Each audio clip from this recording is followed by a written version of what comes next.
Chelsea's Premier League campaign kicked off in a way few could have predicted.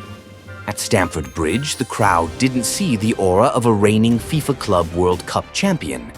Instead, what unfolded was a side that looked shaky, unpolished, and clearly underprepared. This was the inevitable fallout of a reactive summer where Enzo Maresca's squad had precious little time to gel.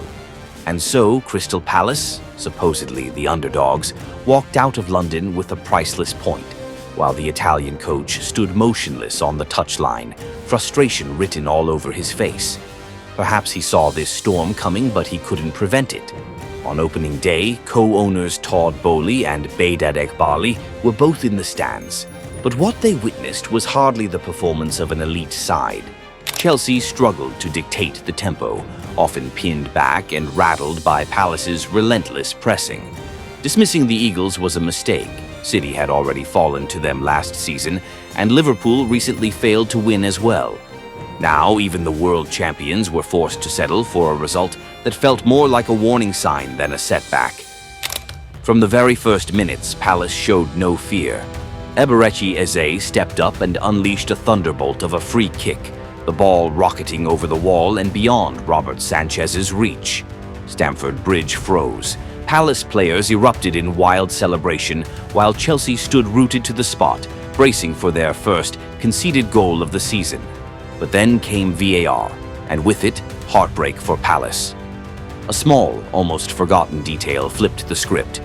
Mark Guéhi, tussling with Moises Caicedo inside the box, was standing less than a meter from Chelsea's wall at the moment of the strike. Referee Darren England, after review, ruled the effort out under the updated laws for the 2025-26 campaign. It was a throwback to a FIFA rule introduced in 2019. When 3 or more defenders form a wall, all attacking players must remain at least 1 meter away. That obscure clause spared Chelsea from going behind. Without it, the game might have spiraled in a completely different direction. After that stroke of fortune, Chelsea carved out chances of their own, but wastefulness became the story. On one rare occasion, Trevoh Chalobah shook off his marker only to blaze his effort over the bar, squandering what should have been the opener. The introduction of teenage prodigy Estevão in the second half injected a spark. Yet the attack still looked disjointed, lacking rhythm and chemistry. Palace, meanwhile, looked the more dangerous on the break, forcing gasps from the crowd right into stoppage time. The last chance fell to Andre Santos, fresh off the bench. Inside the box, staring at an inviting goal, he dragged his shot agonizingly wide. Just like that, Chelsea's hopes of snatching victory evaporated into the night. The numbers tell the story. The Blues managed only 3 shots on target across the entire 90 minutes and just 1 before added time. For a club of Chelsea's stature, that's alarmingly poor. More worrying still was the underperformance of the very players expected to shine. Cole Palmer failed to create a single chance until the dying minutes. João Pedro, their marquee forward, was almost invisible during his 73 minutes on the pitch. An attack built at such great expense, but firing blanks.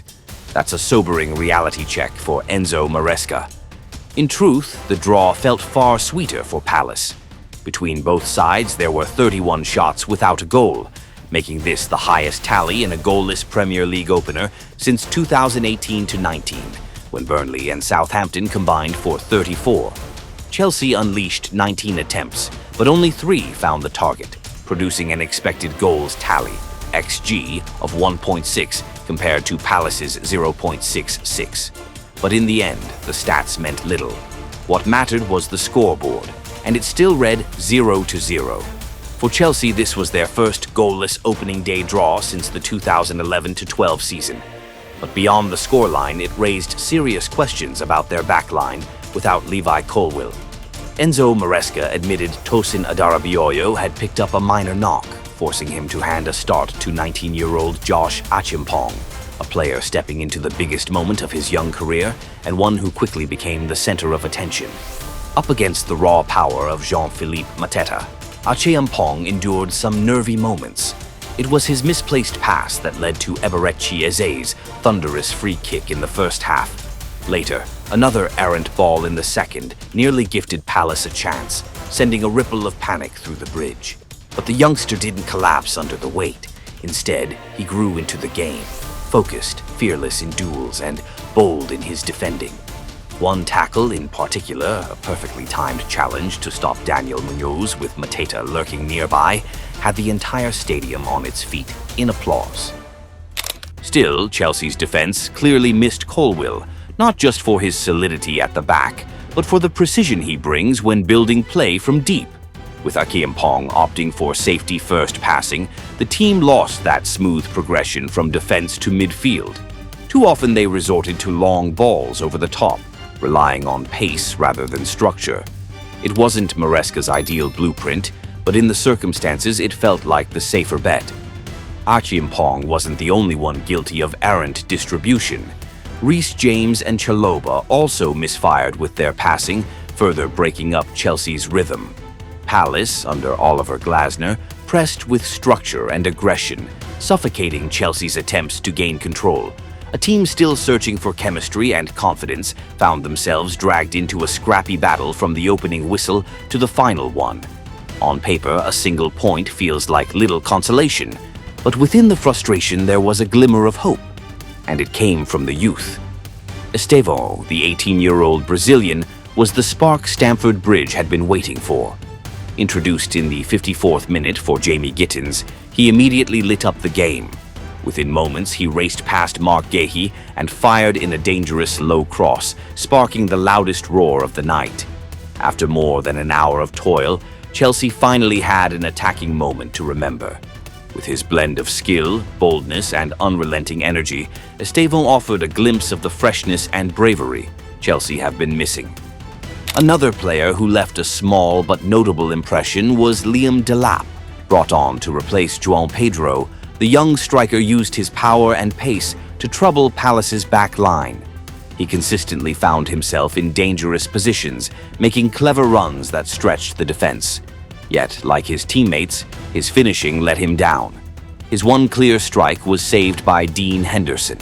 Still, this could become a recurring theme of the season, Delap offering a valuable alternative, a different type of forward compared to the rest of Chelsea's attacking options.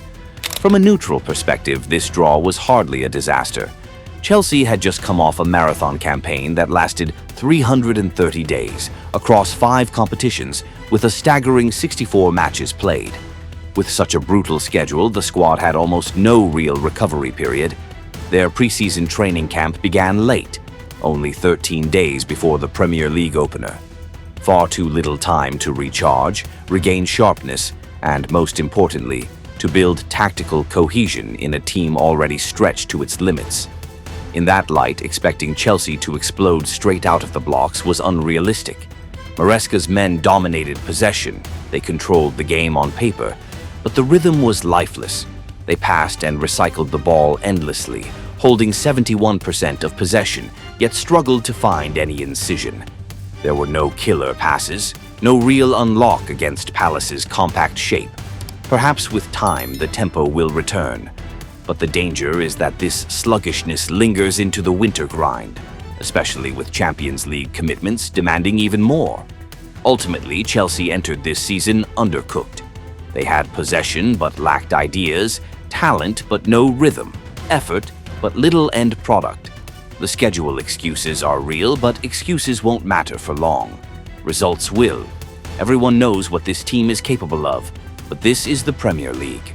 And here you can't survive on flashes of brilliance alone as you might at the Club World Cup.